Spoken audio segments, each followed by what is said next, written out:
Thank you, Susan. Hi, everyone. Happy Monday. Right, yes. Monday. Yeah, right. Thank you guys so much for joining us for the mandatory meeting for this month for the Police Advisory Commission. And as Susan has probably already stated, all guests, please just punch in your name and what organization you are from in the chat so that for attendance purposes.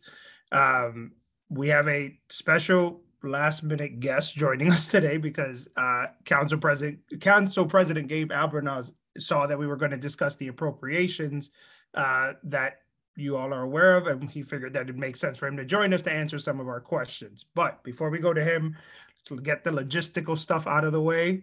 Do I have a first to approve last month's minutes? Actually, Delvin, I did not include them because we did not get around to Got it. drafting them. No problem. So I apologize for that. No problem, Susan. That's why I have you, so you can keep me honest. That's why you're here. My fault. I apologize for that. No, you're good. You're good. Okay, so then scratch that. Let's jump right into the appropriations part because we have Council President Albornoz for the next 15-20 minutes, and then we'll jump right over to the implicit bias training. And for the appropriations part, I'm going to pass it to my amazing Vice Chair, Cherie Branson. Everyone, hope you saw the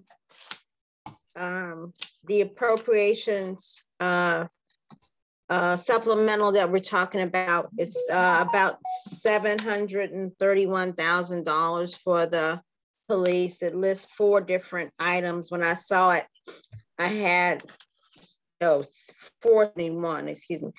No, 731. I'm sorry, I'm dyslexic with numbers. So it's 731. And when I saw it, I had a number of different questions about it. And I thought that the PAC should be aware of this supplemental. So I'll just ask the questions, and Gabe, you can probably just, in whatever time you want to spend, answer these questions. The first, it's 4 different items. If you haven't seen it, I'm going to start with what I think the easy one first, okay? And the easy one is the last one, and that's $65,000 to establish Midnight Madness, like a midnight basketball. I think that's currently going on. The only question I had about that was where and how those locations being determined.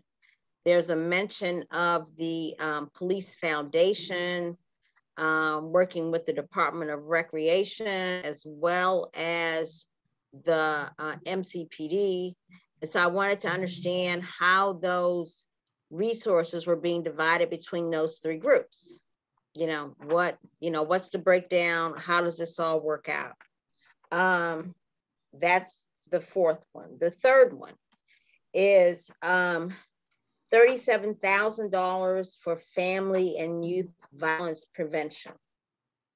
My only question about that was, why would that be running through MCPD? Why wouldn't that be running through HHS? They probably do a lot of family and youth violence prevention programs. And so it didn't make sense to me to run it through MCPD. So that was my question about that. The 3rd one was, the 2nd one, because I'm going from the bottom up, is a $156,000 for what's called a gun violence intervention and it sounds to me like that basically is an extension of the SUNS program, which is Street Outreach Network that's in HHS. So I didn't understand why that would be running through MCPD.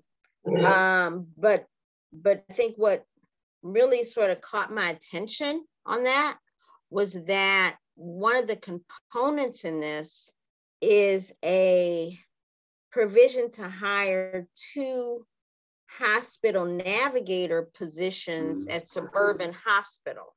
So to, I guess, refer people who present with these issues to some kind of program.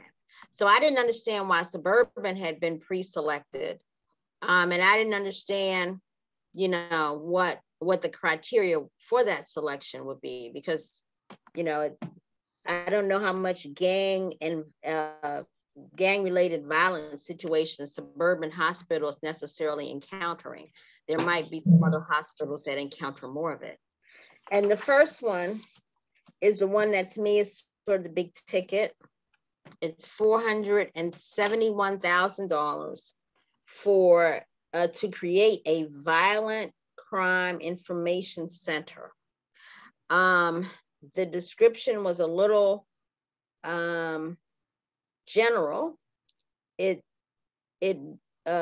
would hire 4 crime analysts that conduct link analysis, track weapons data, and generate violent crime statistical reports for command staff. It would include funding for training and supplies. And it says these efforts will help identify individuals who can participate in group violence prevention initiatives. That seemed to me to be a little troubling, because I believe the way these violence link analysis work is that you identify the person who is, you know, a violent offender, and then you identify their family and associates and their community members. That is troubling from a civil rights and civil liberties standpoint, and could actually lead to some racial profiling, which I don't think leads us to justice. So those are, and I think the police already have something like this. They have an algorithm like this. So I didn't understand why there was a need for an additional one. So, so those were the concerns I had. So Gabe, I'll turn it over to you. First of all, thank you, Sheree. I've only got 10 minutes. I apologize, everybody. I got to go pick up my son, but I did not want to miss this opportunity to, once again, express my deepest appreciation to all of you for your commitment and hard work, the way all of you have continued to step forward. And this is further evidence that you are doing exactly what we hoped you would do, which is ask really important questions, conduct your due diligence to help advise the council in a way that is extremely helpful and very authentic on so many different levels. And so I just want to begin from that place in acknowledging your guys' leadership. I can share some information with regards to some of your specific questions, Sheree. I more wanted to provide a little bit more context and background on 2 fronts. One, with regards to the overall request itself. And then second, I know understandably there's been some concern raised because of the situation that arose last week with our assistant civilian chief having been the champion for a broader ask that was actually a little over $3 million. And through some back and forth with our council central staff, Susan Farag will be here and is in a better position to answer most of your specific questions, Sheree. And we've also got folks from MCPD who can answer some of the operational questions. But I want to share with you all just a few things. One, we are deeply concerned with what happened last week with Assistant Chief Fasciola, as all of you are as well. We all fought hard for this position. It was a really critical component to a broader strategy in ensuring that we have a civilian at the highest levels of our police department that can provide an additional voice that is so critical. And so we were all deeply disappointed to read some of the initial reports. As the county executive noted, this is a personnel issue. The council, and Sheree knows this well, having worked in the executive branch, that process will need to take its course. I do have a high degree of confidence that the administration understands the importance of handling this well and with transparency, and that, you know, as soon as there is more information to be had, we will receive it. But I was personally hurt when I read the report for a lot of different reasons, and we'll see how that shakes out. But with regards to this specific fund, stepping back just a couple of steps. So the council has had several sessions, some of which you all have participated in, excuse me, over the last several months in the discernible rise in crime and specific violence that we've seen across the county. This has come up frequently, and I am, because of the year that we are in, knocking on lots of doors right now. And this is an issue that consistently comes up as a cause for concern among a number of different residents. And this is almost exactly to the date, the 1-year anniversary, where the 14-year-old young man took the ghost gun and shot a 21-year-old young man to death in front of his 15 and 9-year-old brother on the steps of the Plumgar Community Center.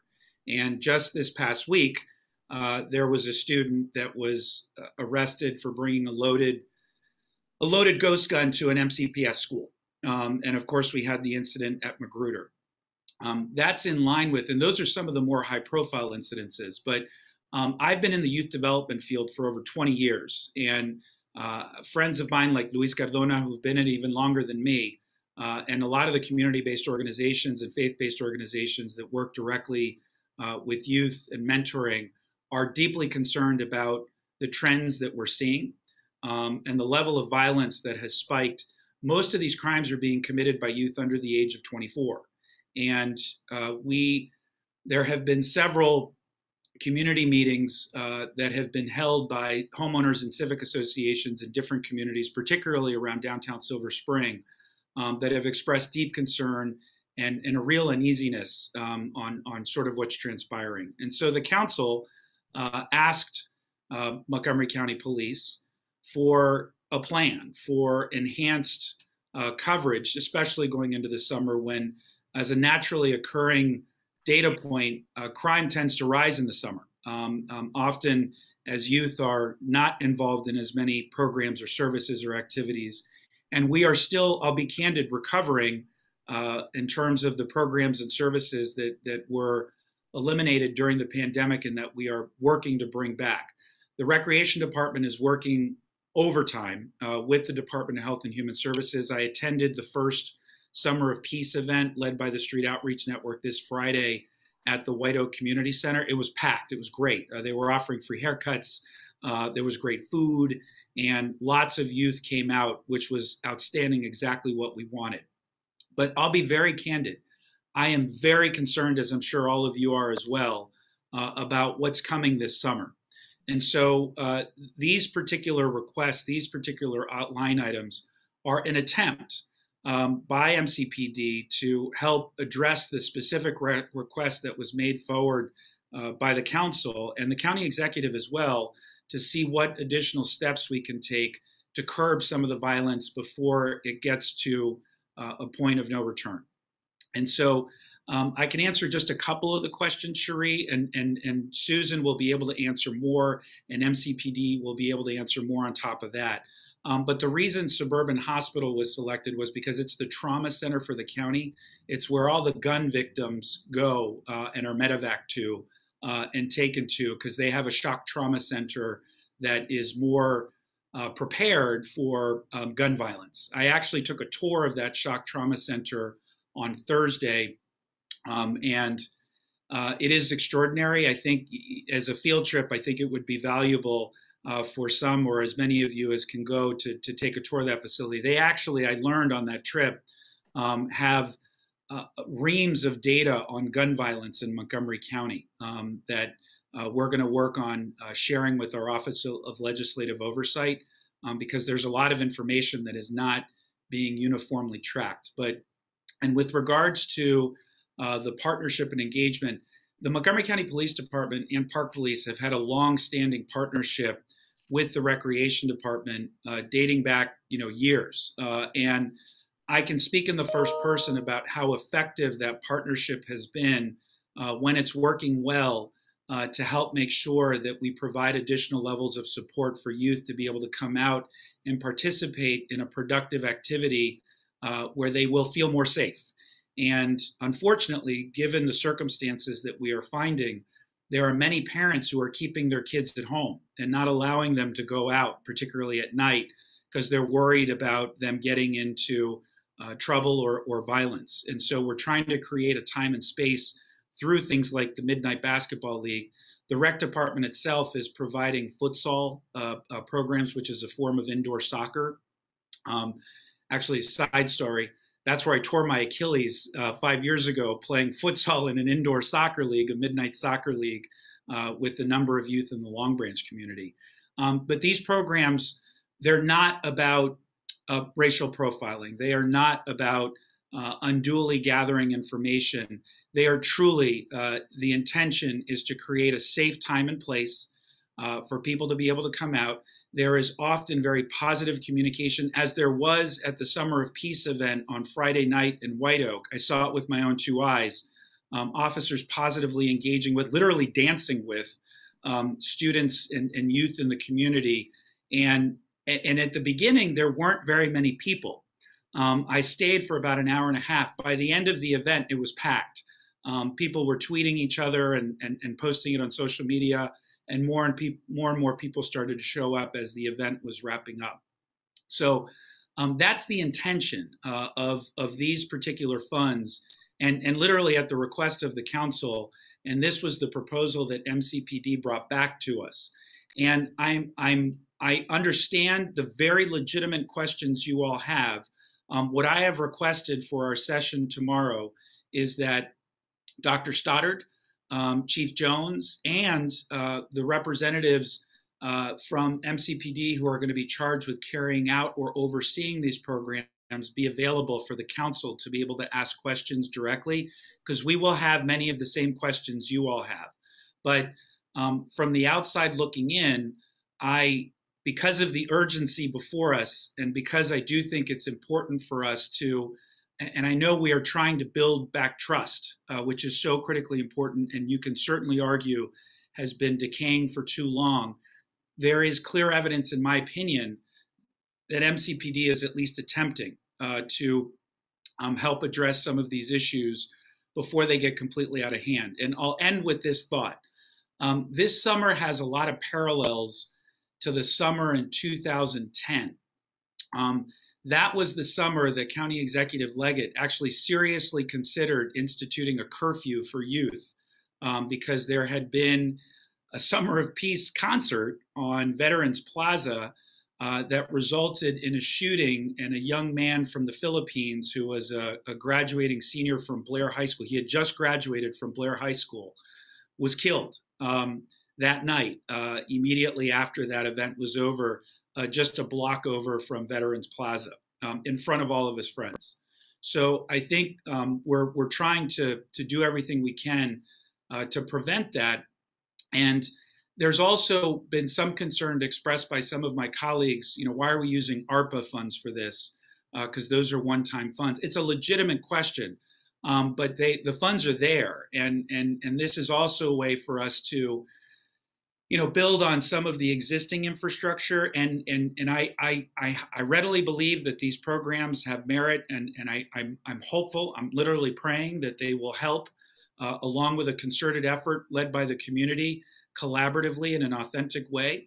But the hope is that if these programs and initiatives are successful, and this is just a small portion of the overall plan, that we then can, assuming their support, look at including this as a line item going into the next year. But we needed the resources additionally this summer to address some of the immediate needs before us. So I just wanted to share a little bit of that context and background. Susan, who is a rock star, as you guys know, is very well versed in answering more of your specific questions. And again, last thing I'll note, it was a 3-point-something request. Susan, in her to her credit, went through and kind of brought that down to her recommendations for line items that she thought were more necessary, particularly in light of everything that I just mentioned with what we're seeing on the ground right now. So thank you all very much. I'll stop there and see if anybody has any general questions for me. But if there are specific questions regarding the line items, I'm going to yield to Susan. But anything you all had for me before we wrap up, before I have to jump off and pick up my kid? Yeah, I just need to follow up. You all are using ARPA funds. And yeah, I think everything on this list is in line with that, except the $471,000. Because the 471 ARPA funds are, I quote, to be used for evidence-based practices like focused deterrence, street outreach, violence interrupters, and hospital-based violence intervention models, complete with wraparound services such as behavioral therapy, trauma recovery, job training, education, housing and relocation services, and financial assistance. Everything on this list complies except number one, which is to create a violent crime information center. Okay. It's just, and so my concern is that, the county uses this money for that, and the federal government says, yeah, no, So y'all gotta figure out how to pay that back. So fair. I'm going to let Susan and Captain Pisedno, who's on the call, respond to that more specifically. But thank you all again. You guys are amazing. And I will be on soon again. We got to get these in person one of these days. I will bring my famous guacamole dip, I promise, the next time we meet in person. So thank you all very much. I'm going to bounce off and turn it over to the team. Thank you. Thank you. Just to note on the Violent Crime Information Center, that actually is falling under one of the enumerated uses of the money, which deals with additional enforcement efforts to reduce gun violence that's exacerbated by the pandemic. And that includes this type of crime analysis. And Captain Piserno is here, and he can tell you in much more detail what this is supposed to do. But broadly speaking, it will take the very limited resources that the police department has now. It is extremely understaffed. And it will use data, real-time data, to help them really identify people who are truly committing the violent crime. And instead of casting a much wider net that generally and historically has led to over-policing of Black and brown communities, this targets the people who are actually doing the crime. So, and there are different things that they can do once that kicks in. Either, it requires an arrest, or again, as Assistant Chief Fasciolo had mentioned in his analysis before, at some point, just like the hospital navigators, they can identify people that might be better served by different types of programs rather than arrest. So I'm going to turn it over to Captain Piserno to describe a little bit about what they're looking at moving forward on this. All right, thank you, and good evening, everybody. So my name is Nick Piserno. I am a captain with the department. My job is I'm the director of our Special Investigations Division. So under my division would be our drug enforcement initiatives, such as our narcotics units, also our firearms investigation unit, which handles the bulk of the investigations for the department on firearms possession, to include our rising ghost gun or PMF issue, as well as our gang investigations unit and our vice unit, which handles human trafficking, as well as our intelligence unit. And I've been tasked with, for the past about 6 months or so, being the point person on this project for, and it's being called Violent Crime Information Center. A lot of different agencies all over the country have different terminology for this type of center. Some call it a real-time crime center. I like the terminology strategic operations center. Others use the terminology intelligence-led policing center. And this is by no means a new kind of cutting edge concept. Police departments have had these systems in place, or these kind of mechanisms in place for a decade or more. Most agencies of our size have had one for quite some time. And but what we're seeing, and I was at a conference last week where this was discussed, because of staffing problems that the police departments are facing, it's getting harder and harder to hire sworn officers to work on the road.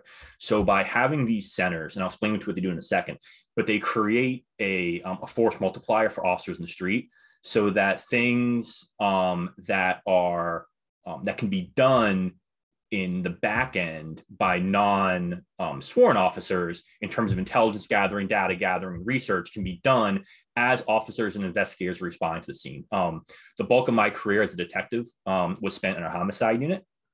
And I remember one of the things that was always very important but tedious is when you get a case, once you work your crime scene, you go back to your office, you're spending 6, 7, 8 hours crunching away on our different report writing databases, reading previous arrest reports on the victim, trying to get an idea of who their potential associates were and things like that. So what this center will do is it will be a staff center. We're looking at doing a pilot right now for the summer to kind of get an idea of tempo and what the job would entail. But they would be in a room together, the crime analysts, whether we hire them as crime analysts or intel analysts, in addition to a couple of sworn police officers overseen by a police executive. And they would, whereas our ECC, or our Emergency Communication Center, is like the heart of the department, pumping different resources to calls as they come in.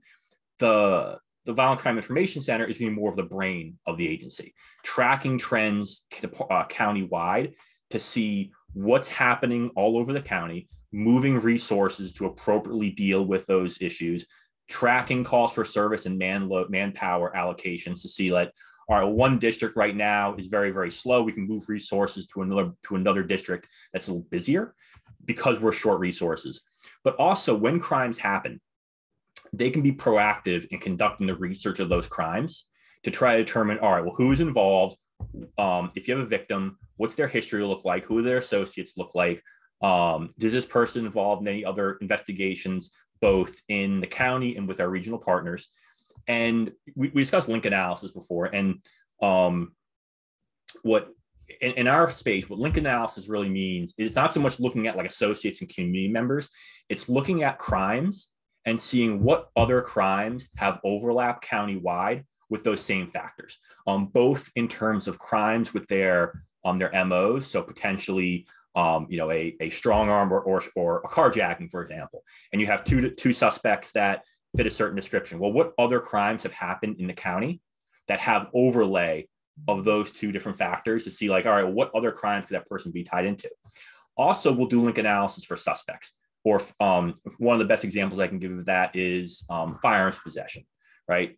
If we arrest one person with an illegal firearm, and then we arrest 5 others with illegal firearms, and they all together have a commonality of one person, despite the fact that one may live in Germantown, one may live in Silver Spring, one may live in Bethesda, that common overlap very well may be a benign overlap. But it could also be that person is a firearms trafficker. That could be the person who's a source of supply for that firearm. So we're really using data-driven, intelligence-led efforts to support our law enforcement measures. One of the reasons why this is so necessary is right now we only have the intelligence. We have crime analysis and intelligence analysis. The way I kind of explain the two is a crime analyst is like a historian. They look at crime that has happened in the past to try to get ideas of what, we've had X number of robberies in a certain district or beat, certain number of burglaries. They look at historical trends to try to determine what has happened in the past. And intelligence analysis, and they work for me and they do an amazing job. They're like weather forecasters. They take what has happened in the history and try to determine what potentially could be happening in the future. What parts of the county traditionally see rises in crime in certain areas, and allow us to put those resources towards that common goal. Because we have such a difficulty hiring sworn law enforcement right now, the turnaround time to hire an intelligence analyst or crime analyst is a lot quicker. You hire a detective right now and you say, I want to have a detective who's going to handle firearms investigations. You have to hire them in the next academy class. They have to go through the training period. They have to go through field training. And by the time you then can backfill that detective on it as a street officer, it could take a period of time, upwards of a year or more. When you hire an intelligence analyst or crime analyst, once I get the proof for funding, that position can be announced pretty quickly. They can be hired in a couple of weeks. They go into a on-the-job training platform. There's a lot of people who work in this space that already have a ton of experience. We've actually hired some amazing intelligence analysts over the last 2 or 3 years, and they really do a lot of the work that that way detectives don't have to actually let work in the field. So like I said before, me as a detective working in homicide, I would spend many hours trying to go through, read reports, read information about a victim. Well, with this Violent Crime Information Center staff, they listen to the radio, they hear, John Smith was shot and maybe killed in a shooting, they can immediately start doing that back end workup. When the detective arrives in the scene, they can look in their email, they'll see a full dossier what that victim was potentially involved in. They know how to begin their investigation and start moving that investigation forward a lot faster than they would have by having to do that work themselves, because they're a force multiplier, and they're going to be doing that for crimes all across the county. There's still a lot of things we're trying to work out and get ideas on as far as how we're going to take our program. We've spoken to a lot of different real-time crime center directors from intelligence policing centers, people who have experience in this space. Like I said, this isn't a new thing. They've been around for upwards of 20 years in some places. So there are a lot of places that have a history of doing this sort of work and having these centers. There are some certain things we have to make decision points on as far as hours and staffing and what exactly they're kind of the ground level, the 1 foot view of everything is going to be. But that's kind of the idea what the center looks like and what the concept looks like. It really is a force multiplier for officers in the street. It makes our decisions, like the council president said, we want to make our policing decisions based on data, based on our intelligence, based on our on the crimes that occur, right? And I know there was concern about potential racial profiling attached to this. This actually does the opposite. This creates a system in place that allows us to drive our resources based on the crimes that occur on the street, to pump our resources towards solving those crimes in a fast measure, and also being able to deter crimes from happening in the future by making those arrests faster, and really driving our efficiencies. I was at a conference last week. I was shocked about the number of people I spoke to at this conference who were tasked with, just like I was, staffing similar programs. I spoke to the gentleman from Fairfax County who's staffing theirs. I have a friend who is staffing or working on the program for Virginia Beach Police Department. I believe there was a department in Utah, Ogden, I believe it was, just stood up their center. And when I say center, it's not like we're going to be talking about a room with a million TVs and a million cameras on the wall. They sometimes look like that. And that's, we're still trying to figure out exactly where the center is going to be housed at. But really, when we talk about center, it's more the fusion of sworn law enforcement with crime analysts, intelligence analysts. I could even see our police cadets having a seat in that room, kind of doing the different, kind of as a jack of all trades, go for stuff for us. And I think it really could be a brain for our intelligence operations, maximize their efficiency. I know I've ranted for a few minutes, but I'm willing to take any questions that you all may have. You're on mute, Cherie, and then I'll go to Robin and then Ty. Go ahead, Cherie. Yeah, okay, so I appreciate the explanation. Let me ask you this: the other places that you've mentioned that have these centers already, you said these have been going on for 10 years or whatever. What are their closure rates like? I mean, have you all analyzed the case closure rates for places who have these kinds of intelligence operations before and then after? And I guess I just can't understand how this wouldn't result in profiling, because as you've indicated,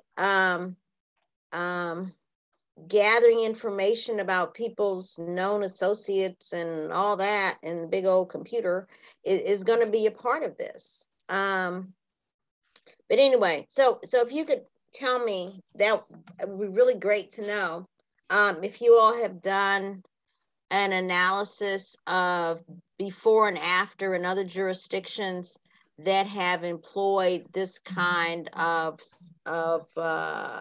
information center. Certainly. So I'm going to go to the second part first. We talk about, I said, when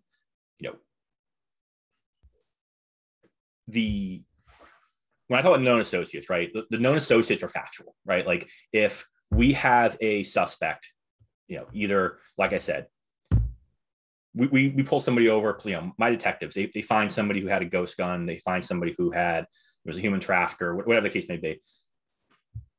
That arrest is a known thing, right? Like, and when we start doing research and pulling like past event reports, like, person was arrested 3 different times before, and he was arrested with the following people. Those are known facts, right? Like, so there is no really, there's a race neutral lens, because either they were in the car with them or they weren't. Either they've communicated with the past or they haven't. So I talk about known associates. It's really a known thing. We're not necessarily looking into like, all right, well, John Smith happens to know these people through some sort of other research. We're looking for actual connections, actual links. Either they were with each other when they were arrested.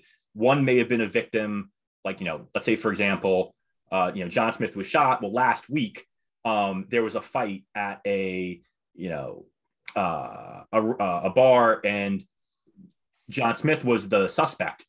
Well, that victim may be somebody we want to know about, right? Draw that connection, because that's a known connection between the two.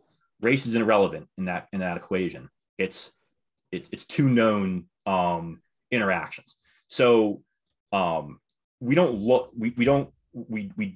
at the race of anybody involved, unless we're talking about like a description of a lookout, as far as matching 2 things together, and those aren't going to be perfect, of course, but we really do these sort of analyses in a race neutral way. In terms of analyses of case closure, I don't have that information off the top of my head. I know a lot of jurisdictions that have deployed these were facing some pretty significant crime problems, and they are very happy with how the centers have given community members an ability to provide information. They sometimes are used as streamlining or clearance house places for crime tips.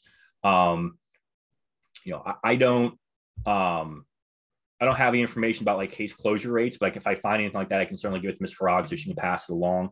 But I don't have that information off the top of my head.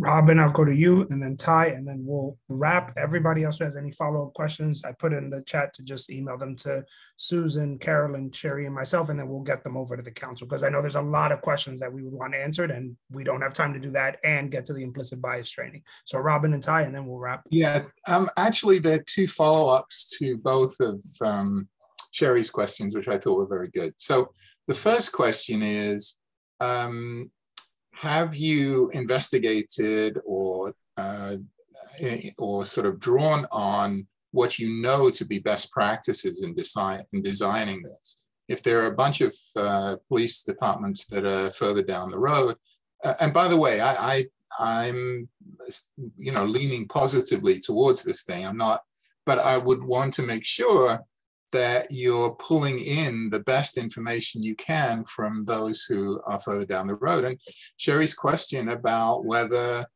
they can show that there's any significant impact is a relevant one. It's an important one. If you're going to spend significant amounts of money on this thing, then and officer time and energy, then we need to have an expectation that it works. And until we look at some other jurisdictions which are further down the road, we're kind of shooting in the dark. We're placing a bet without having any real information. So that's item 1. And second, I take your point about the race neutrality of how you go about it, but that depends on the inputs into the system. It depends on who gets arrested for what in the first place. And as far as I understand it from Chief Jones, he has no plans to do any analysis of arrest or stops or anything similar from the perspective of race. So if you're not going to do that, then you're at the mercy of the input data into the system. You may be doing a completely race neutral program, and it sure sounds like that's what you want to do. But if it turns out that the people being arrested at the front end are Black and brown citizens, then you're going to have a racially biased outcome, even if you run a really clean program. Okay, so I can answer the first part. Yes, we are talking to other jurisdictions that have programs. We have a meeting planned, a virtual meeting planned with the Chicago Center. We've spoken to the Newport News Center, which they've had one for a couple of years now. I have contacts with NYPD. Now, NYPD, they have obviously the needs of their center.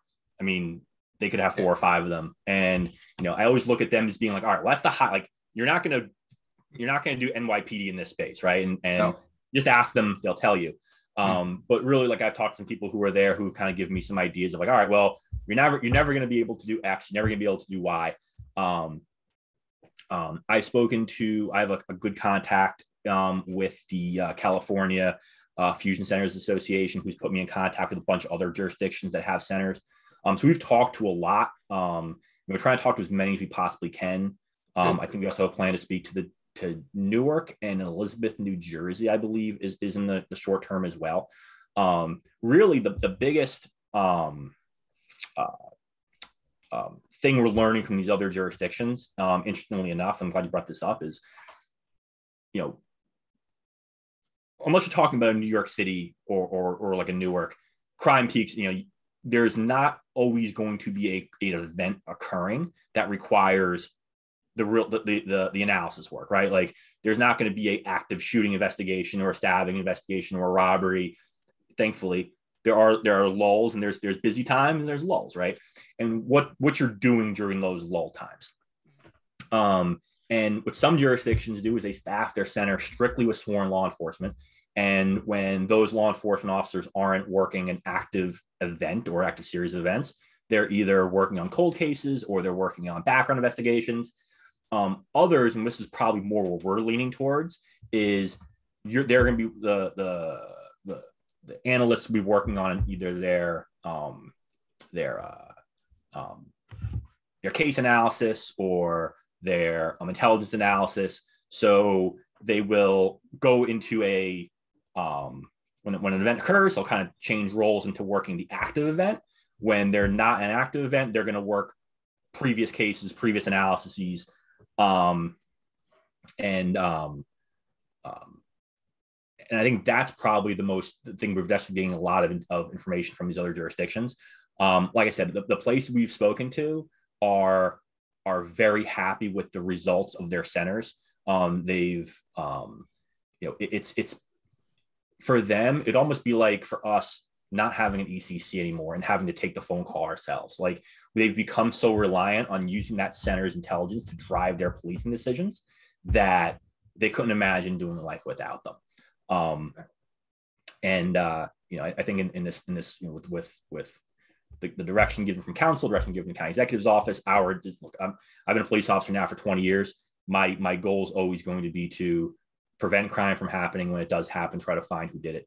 I think centers like this really can to allow us to leverage our resources in the most effective way. And again, the main goal is always going to be a race neutral approach to doing things. I understand your point taken about the data that goes in. A lot of the data they're going to be analyzing is race neutral. We're talking about, known associates, known,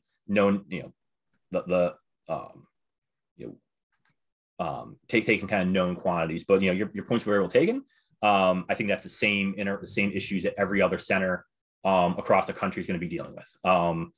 And I think the ones that have done it right, we're trying to look for, and they've found a very good way to kind of leverage both the community expectation, the community's expectation that policing be done in a fair and unbalanced and unbiased way, with the actual outputs of preventing crime and keeping people safe. So that's going to be my goal with this. Is at the end of the day, is I want to make people safe, and that's what we can do. That's the way I want to do it.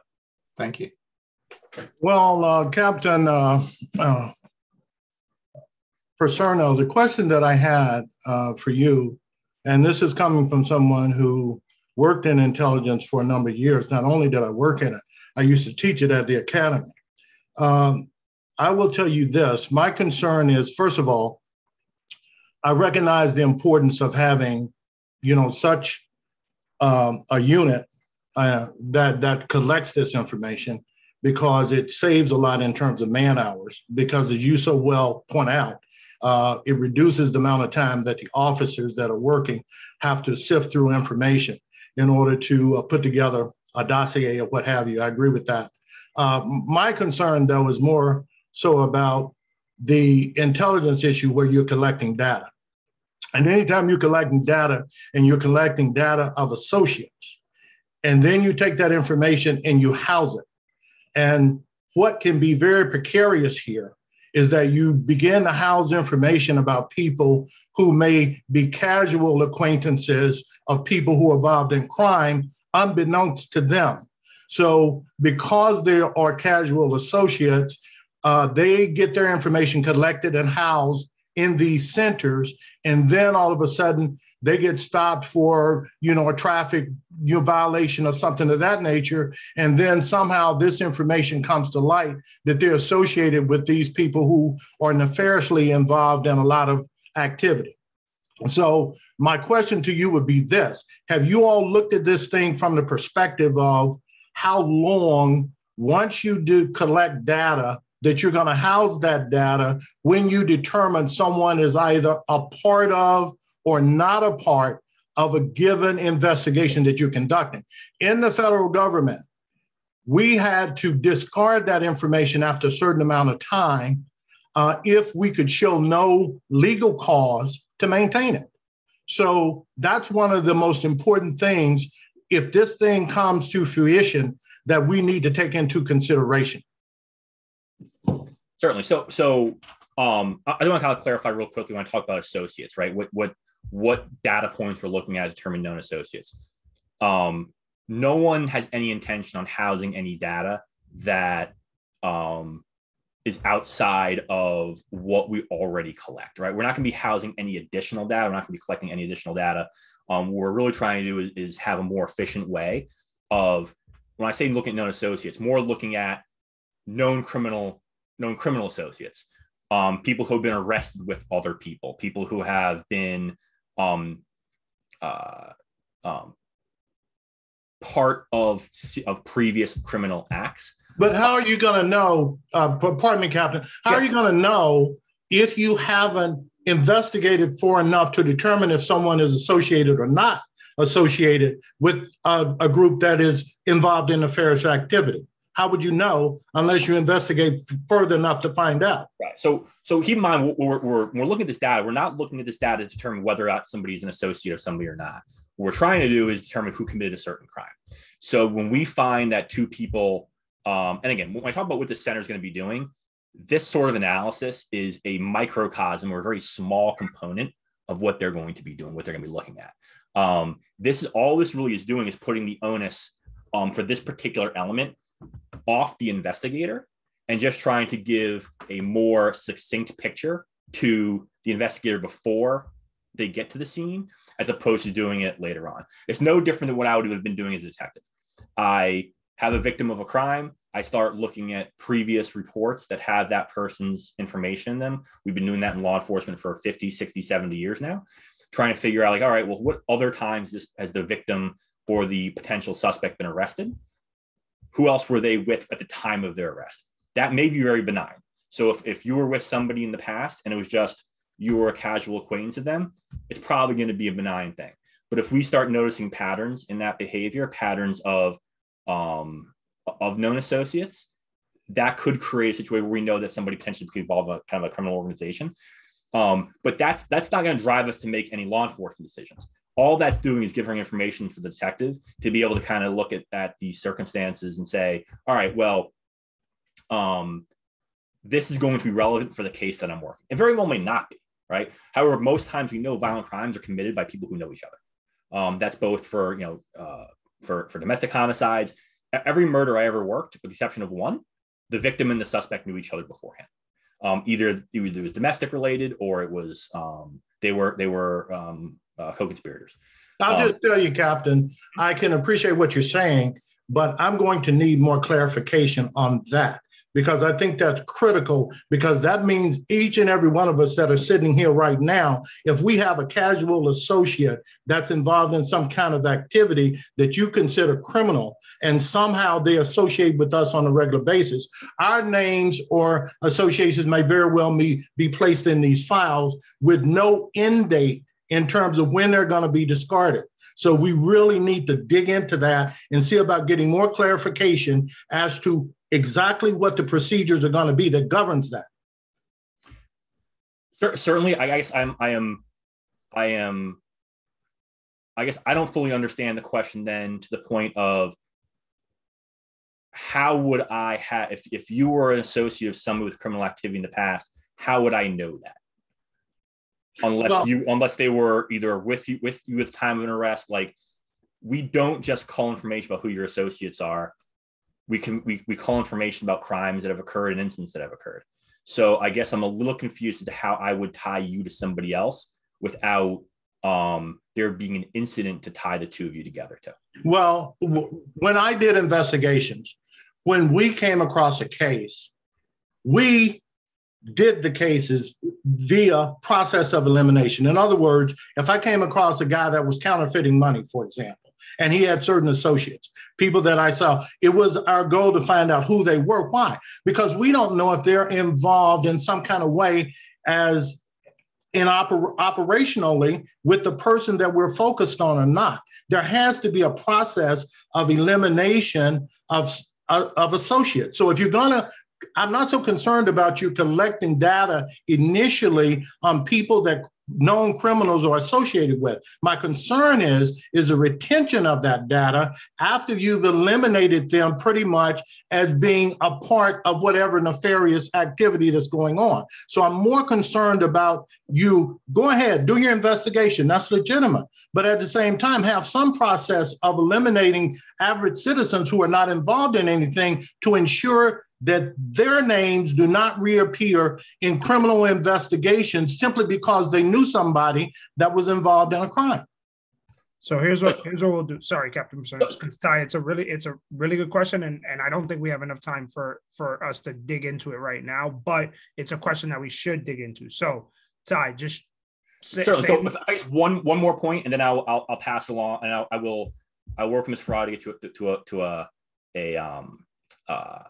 I will find there are some, and I don't have I don't want to give you the wrong language. So there is best practice language that we use to define what an associate is.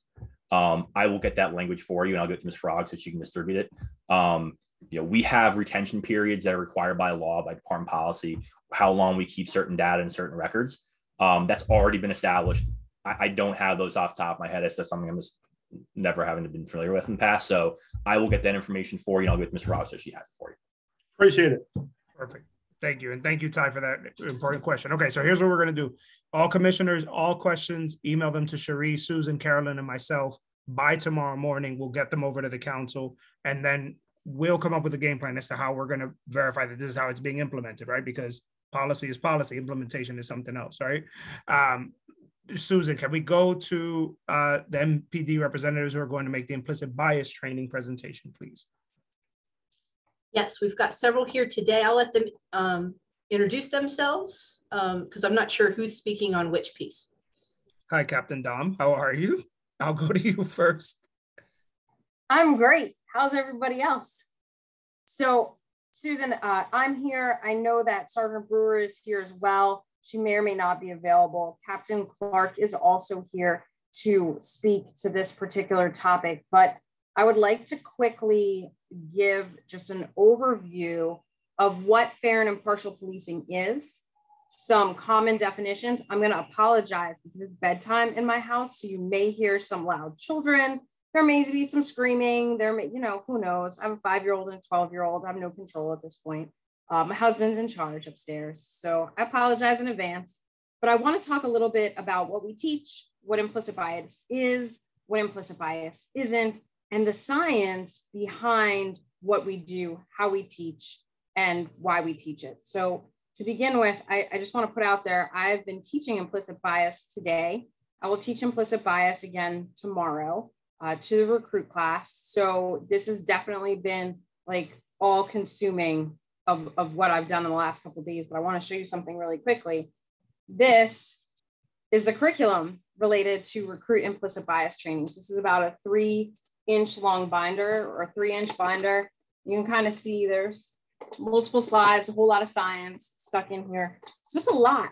We really do talk a lot about what implicit bias is. So first, when we talk about an outdated view of bias, what we do not teach, but we do talk about, is this idea that bias only manifests itself in ill-intentioned people. That's simply not true. What social science has taught us is that every single one of us has bias. We learn it through our upbringing, we learn it through our own experiences.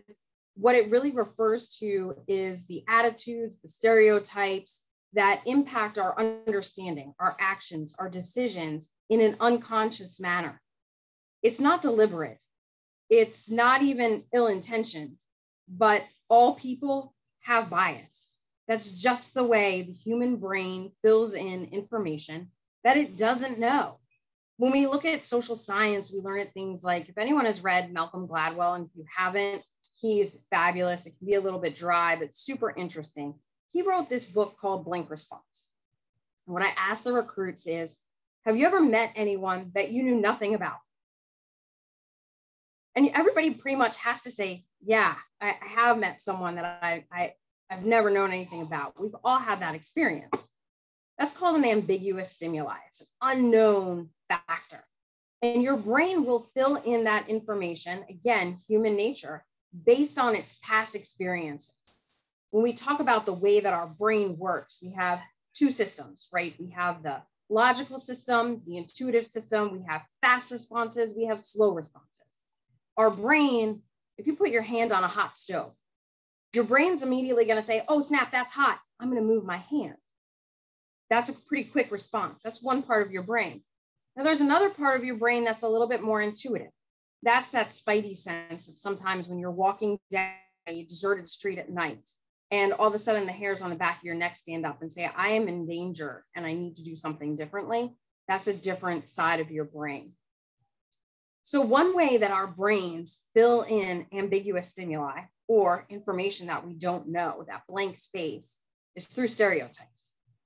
So when we talk about stereotypes, so I'm from New Jersey. Anybody know any New Jersey stereotypes?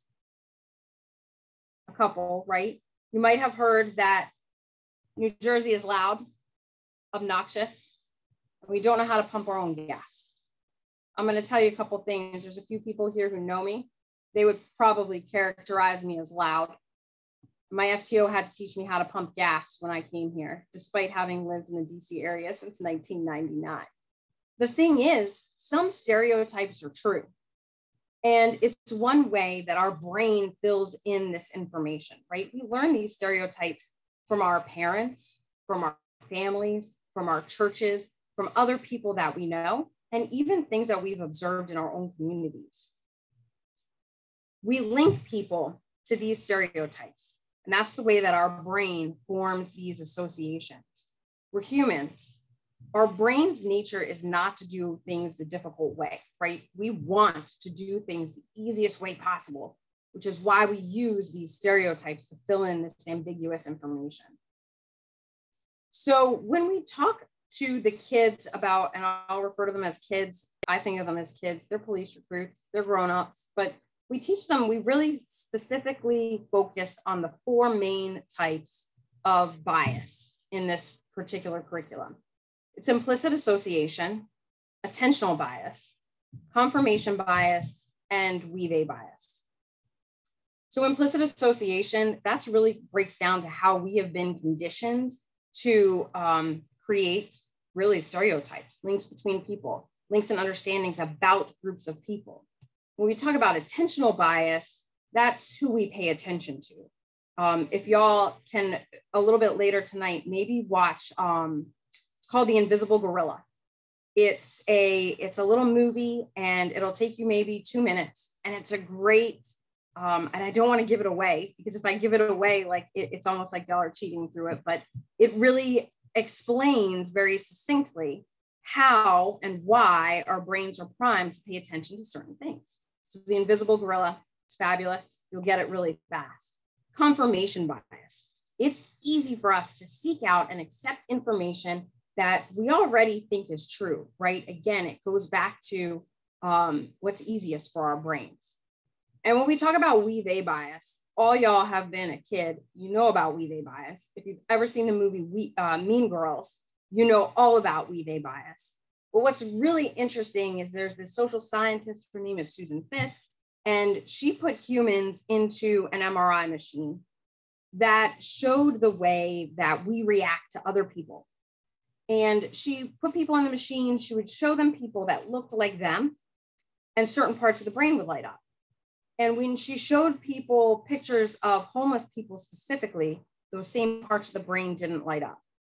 And what that suggested was that our brain, the brain of the subjects, didn't even recognize those people, the homeless individuals that they were being shown, as human beings. There were so many people studied, right? It really suggests that our brains are trying to create a barrier between things that we believe about ourselves and things that we believe about other people to almost protect ourselves. You know, when we talk about we have a job, I have all these things, homelessness can't happen to me. When the stark reality is that any of us could be homeless in any manner of time for any manner of reasons. It's another way for your brain to protect itself. So what we spend 10, 12, it's really 2 days worth of training talking about is the science behind the way our brain works to fill in this information. And we look at a lot of studies. We talk about Parushan Plant. We talk about Susan Fiske. We talk about Jennifer Eberhardt. We talk about Malcolm Gladwell. We bring in a lot of the social sciences and talk about the way these studies explain bias and how that plays out in our everyday actions. When we make mistakes, it's because we're treating people as though stereotypes are true, right? The important part for all of us, and not just police officers, but everyone in the world, is to take that step and ask yourself, would I be treating this person this way, except for, or if they weren't, fill in that blank? That's the really important question when we talk about everybody in society, right? Culturally, especially here in America. If we took the time to slow down and ask that question, will we treat people the same way that we're treating them today? And again, it's not just cops, it's everybody. When we talk about implicit bias this way, we see it play out in social sciences for nurses, doctors, HR professionals. We've seen there was a study that was released fairly recently that talked about blind resumes and hiring, where if you take out any information about that could be gleaned from a resume about a person's race or gender, does that impact hiring decisions? And in fact, studies have shown that it does. For both gender, race, ethnicity, there's a number of factors that impact hiring decisions. It's really interesting stuff when we talk about bias in other professions as well. We talk a lot about history in this class, and we talk about the ways things like different genocides through time have occurred. We talk about policing in America. We talk about sundown laws. We talk about Stonewall. We talk about suffragettes. We talk about all this history that was created long before a lot of our police recruits were born. Frankly, like I walk in that room and I'm like, wow, you guys are old enough to be here, and how old have I gotten in the last 20 years? But we talk about this history that we didn't create, but we police every day within the context of, because it's important to understand that history because it impacts our communities. We talk about Montgomery County being a community of 1.1 million people. It's 30% foreign born. And the experiences that they have had, those individuals have had, communities have had with police in whatever country or community that they come from, that certainly impact their perception and understanding of what law enforcement in America does. That needs to be understood so that when we deploy our kids out into the street on the road, they understand where our communities are coming from. We talk about if we all have bias and we all accept that we have bias. Studies have also shown that people that believe they have no bias actually have more bias Captain Dom, I'm Yes. sorry for interrupting. I'm sorry. It's just that the commissioner sent questions. Yes, and I will get to all of them, Alicia. I need to work because we've heard this. We've heard your presentation before we actually met with you. We really appreciated it. I mean, I can't speak for the entire commission, but I remember the hiring and discipline committee did. So I know that we might be running out of time, and we're definitely running out of time, Alicia. Yeah. I promise you I'm going to get to your answers. But what I'm afraid of is if I skip to your answers and I don't give you the 5-minute background, and there are people in this room that haven't been here, they're not going to understand why we're doing this. But we received it. We received all of this information before. I know the hiring and discipline subcommittee did. I can't speak for the rest of the commissioners. So So here's the other part of this, right? When we talk about, and Alicia, I will get to, I can guarantee you that in 23 minutes, I cannot answer the 14 questions that were sent to me. I think it was 16 questions. There is no way that we're going to get through that no matter what we do today. So I would love to have 2 more minutes to finish the point that I'm trying to make so that I can at least lay the groundwork for answering many of these questions. And I promise you. And then when you're finished, can I ask just 2 questions that kind of sum up the biggest points? Sure, absolutely. So what we talk about, that's what we're talking about in these classes. The goal is how do we, by identifying our biases, then reduce and manage them. So then we spend the day talking about, and this is tomorrow, spend the day talking about procedural justice. We talk about different theories that can be used to reduce bias. We talk about managing it. We talk about really understanding other people's biases, and then we roll through these scenarios. So one of the questions that was asked in these 16 questions is, how was this curriculum, this one, chosen? So a long time ago, Captain Mark Plazinski was in charge of the academy. I think it was in about 2015. He was out at one of these police conferences, and the topic of implicit bias was brought up. And Lori Friedel, who created this particular curriculum, was the presenter that day. And he became really interested in, how do I bring this back into Montgomery County? He chose to train all the academy instructors. At the time, I was a detective sergeant at Internal Affairs, and I was brought into the training as well, in part so that we as Internal Affairs investigators could better identify implicit bias in our investigations. And he wanted his instructors to then take this training, deploy it to the department, and also go through every lesson plan in the academy to ensure that we were reducing bias in the scenarios and in the training that we were providing not only to recruits, but also to in-service. So we have been teaching this particular curriculum. I've been teaching it for at least 6 years. It has been identified as the #1 implicit bias training for police officers in the United States. It was deployed in the New York City Police Department, 35,000 cops, all got it. So this is really the training, because it is based in the social sciences, that is considered the hallmark training for police departments, which is why it was deployed here in Montgomery County several years ago. Alicia, what are your questions?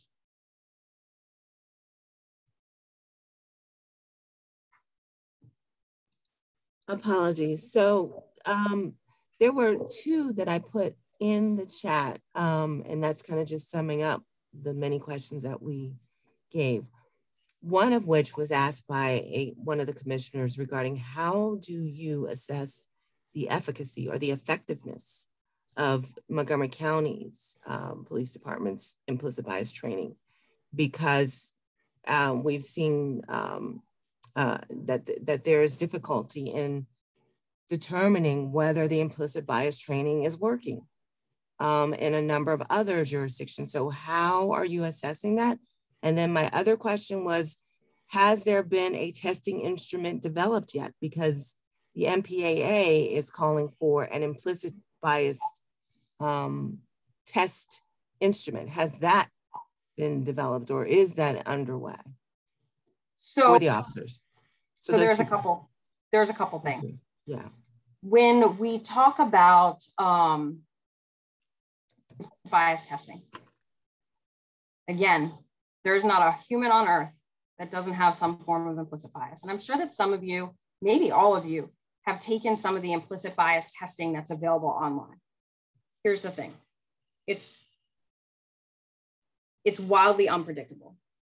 I can go through that implicit bias test and very easily manipulate it to say exactly what I want it to. It's all based on how quickly you click.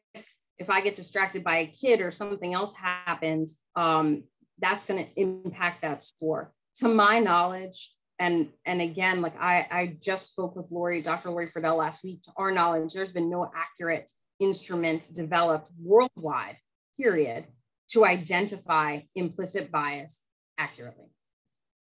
When we talk about measuring or assessing the validity of the implicit bias training, I will tell you, I think one of the most impactful things for me was a couple of years ago, we trained supervisors, trained every single supervisor. There was actually a new curriculum released through Fair and Impartial Policing that we then turned around and deployed out to our supervisors, who said that it was some of the most influential training that they had ever gone through to better understand why they react the way they do, why their cops react the way that they do.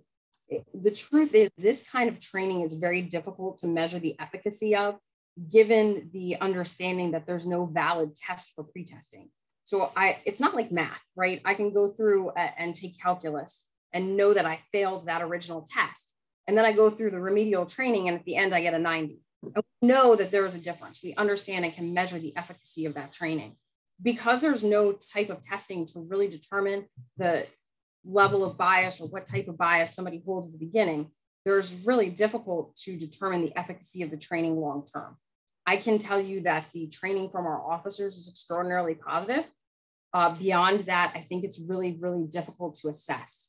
I have the kids for a couple of days. I don't know if Captain Clark can talk about the differences in scenarios and the way that scenarios are enacted at different parts of the academy. We have them at like a very specific time. They have more scenarios after. And I don't know if Captain Clark wants to speak to that or can speak to that, or any differences that they've seen in the recruits before and after bias testing during those scenarios.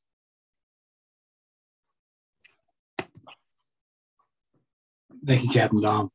So at the academy, what we do is a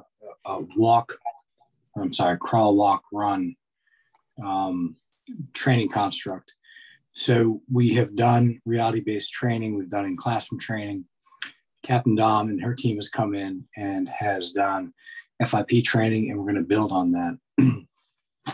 The other addition, and I know we were sent over some questions, we're running out of time, on top of FIP, one of the additions we've made in the last year, not just with our recruits, but with our whole department, and our supervisors have gotten this training twice, is the procedural justice training, where it's very important to work through biases with adding procedural justice, which this type of training we've done for years, but we formalized it. And Captain Dom had talked about it somewhat through FIP, where we discuss and we'll tabletop and we work in reality-based training, the neutrality, the voice, the respect, and the ultimate building trustworthiness, which is the first pillar of trust and legitimacy of the 21st century policing report that came out a few years ago. So these are all interwoven throughout, and part of our experience and training is testing, but there is no implicit bias test that's recognized to be scientifically valid. I hope that answers your question. Is there any interest in developing one? Or are you all even considering that? I mean, the MPAA is calling you to produce an implicit bias training test. So that's a scientific question that we are happy to train on science-based efforts, but to develop a scientific test like that, the Montgomery County Police Department, at least in my understanding, doesn't have the capability to do that, or scientists currently anywhere. So yes, that was something that was called upon, but that is something that, if it's developed and it's scientifically validated, it's part of the law. Of course, we will abide by the law, but that is not for a local jurisdiction to develop, if that makes sense, Ms. Hudson. Thank you. That does. Thanks. Thank you. It's so Captain Dom, I'm willing to wager that I can get through these 14 questions in 13 minutes. Okay, so let's do it. We're gonna make this happen. All right. I'm gonna start with an easy one. How many officers have received implicit bias training to date? Everybody. Every single officer, every single MPD officer, MCPD officer. Yeah, Ian, do you want to speak to that?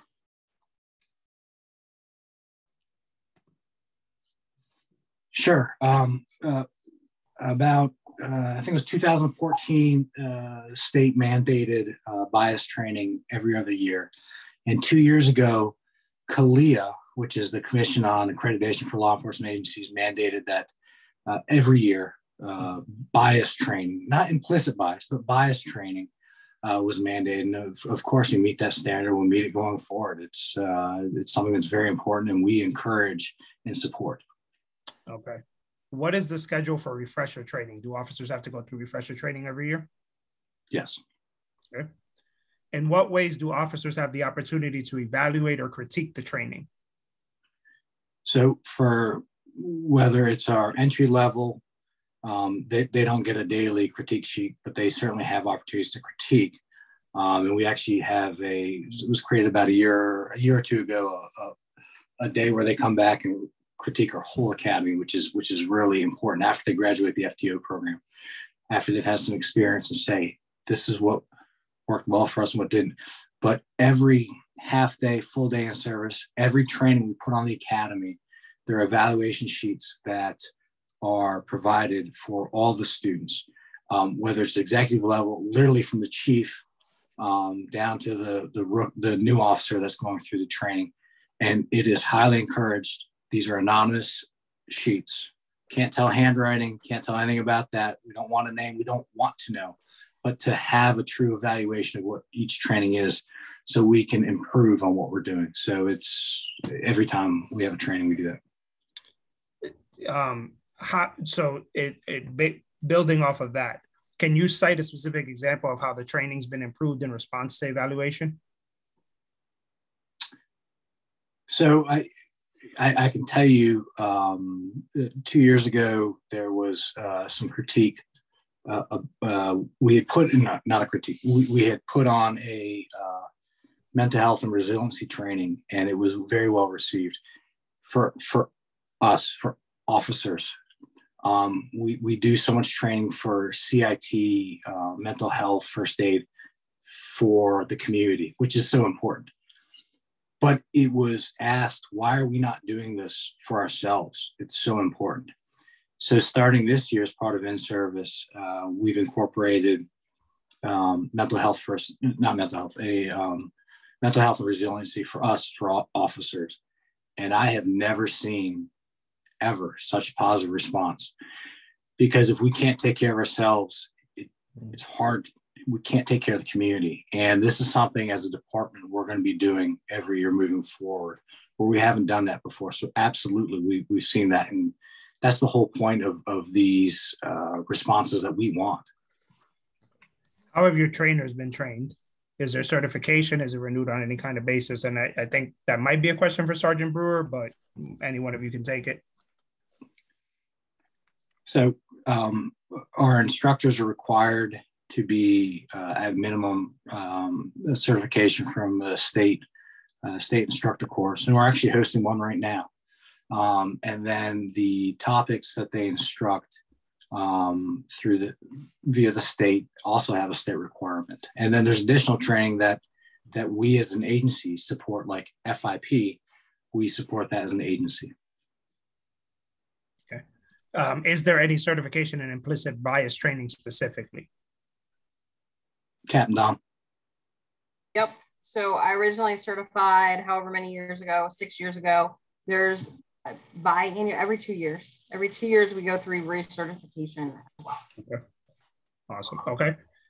Captain Dom, you mentioned that Montgomery County's model has been cited as probably the best in the country, right? I think was your model for implicit bias training has been cited as the best in the country. In developing that, what models have you guys looked at around the country as you designed your own? So we did not design our own. What I'm talking about is the actual fair and implicit. Got it. Fair and impartial policing, implicit bias training. That is nationally recognized training that has been done.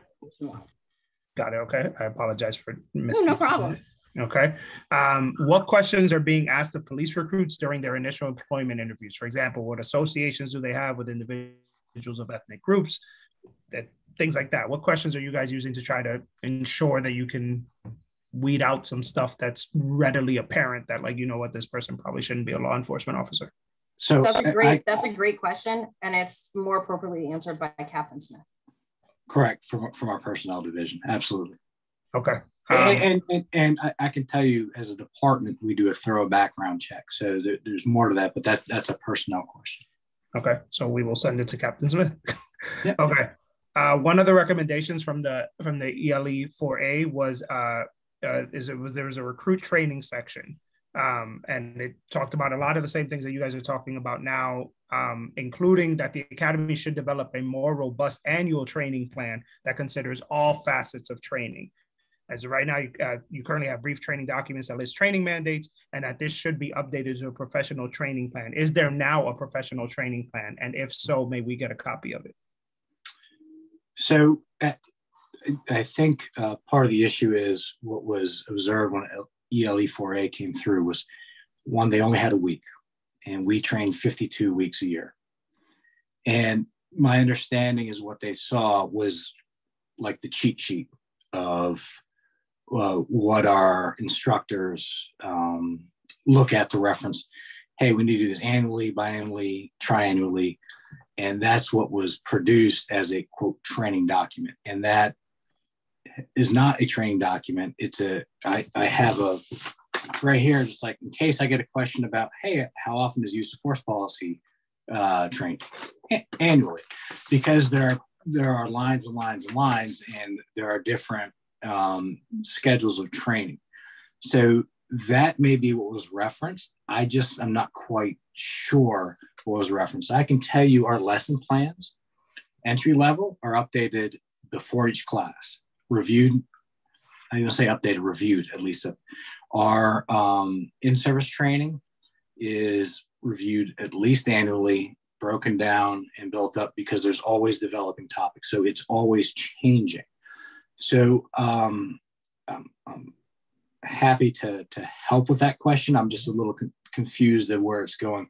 I think it comes off our reference document, if that makes sense. Yeah.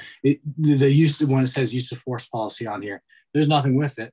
It just says, hey, we got to do this annually, just reference. So that's what that is. Got it. So if I'm not mistaken, I think the recommendation pertained to, and to tie it into the question, to tie into the reply that you gave, the assumption might have been that there was not a development of a professional training plan, but it sounds like that thick binder that Captain Dom said is the actual training plan. Thank you. Is there a chance that we can get a copy of that so we can review that? Yes? No? So I'll let Captain Dom speak for FIP, but my understanding, at least for that training, is this proprietary. Okay. So I know we have sent over, Sergeant Brewer has sent over our non-proprietary, speaking specifically to bias training that we have deployed to the department over the last few years. And if that hasn't been received, it's something we certainly can do. In the upcoming school year, MCPS has entered into a new MOU with you guys to utilize the Community Engagement Officer Program model. All school clusters will have a CEO under the recent MOU. What training will CEOs receive that relates directly to implicit bias? And to what extent will officers be a part of ongoing conversations with students and community stakeholders?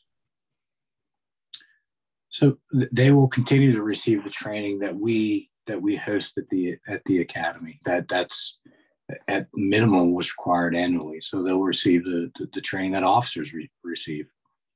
Are they receiving any positive youth development training? Anything about working specifically with youth? Anything like that? So that would be a question that'll be a question for, my understanding is either Captain Ermy or Assistant Chief Frank at this time, for if they're doing additional training outside of what we're doing. Okay.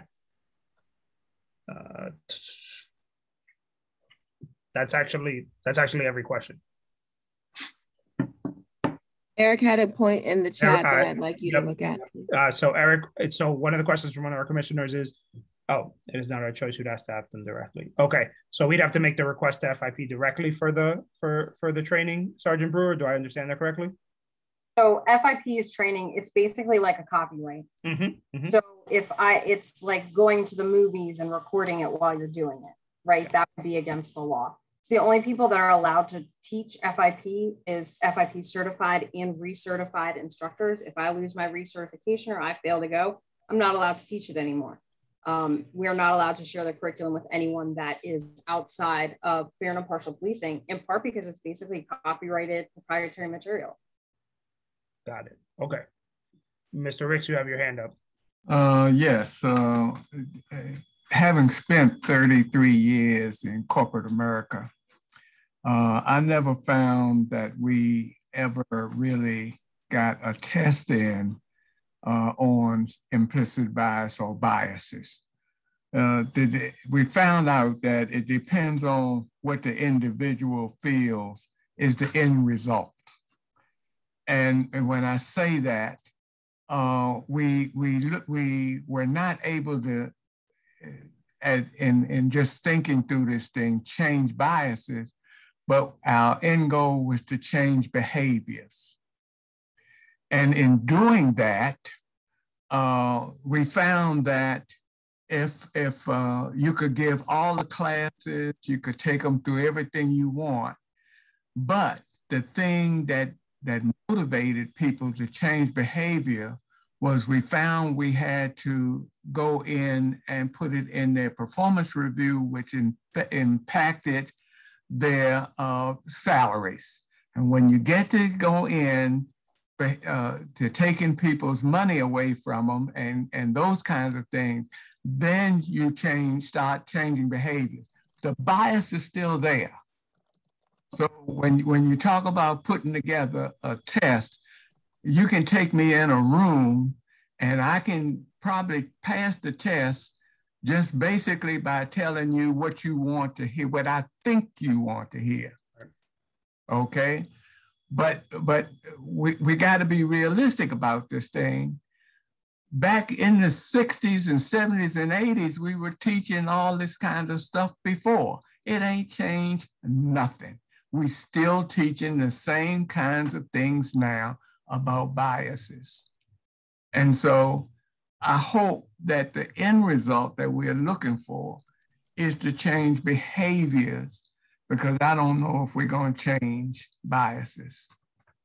So before I go to Ty, if I may, and Mr. Ricks, I think that's a solid point, but Captain Dom and is it Captain Clark or Officer Clark? I'm sorry, I don't want to strip away your title.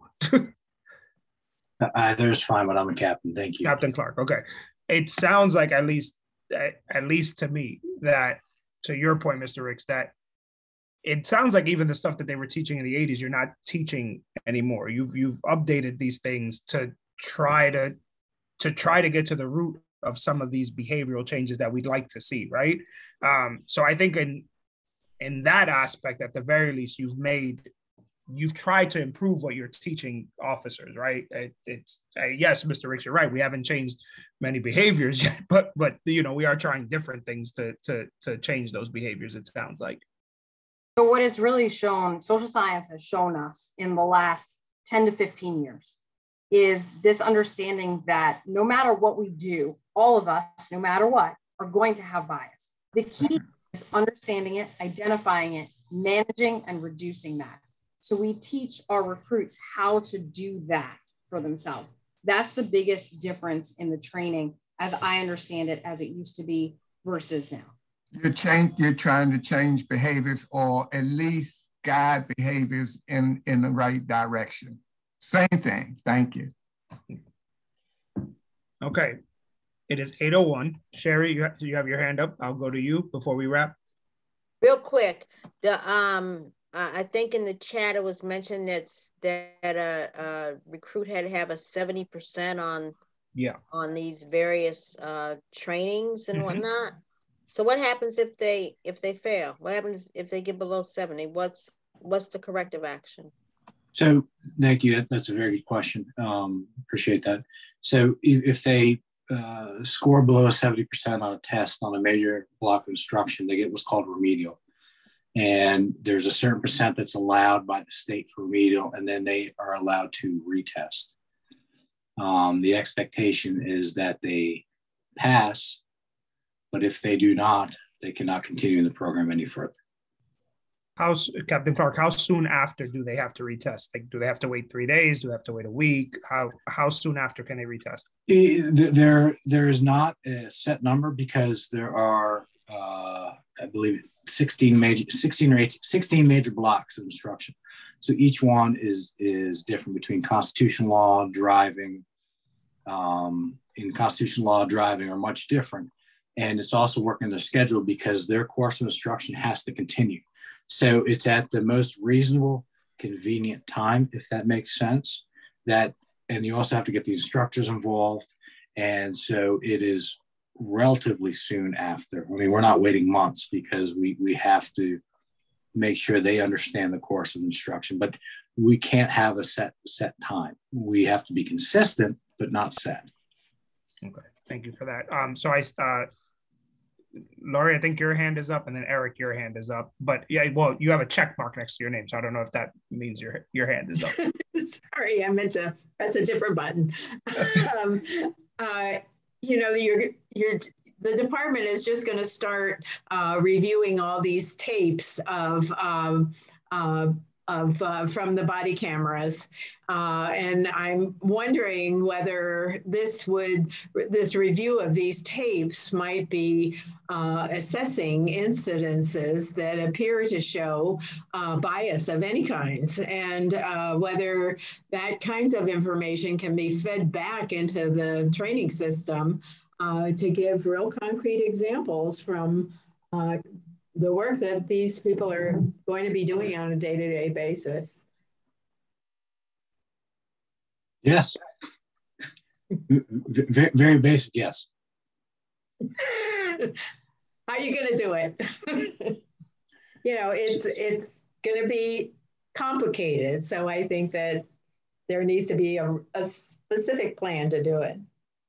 And we are working throughout these two positions that were added for random review of body-worn camera are not completely developed yet, but we'll work through it.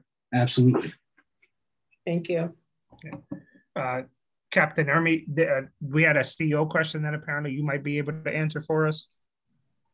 Yeah, good evening. I appreciate you all having me here.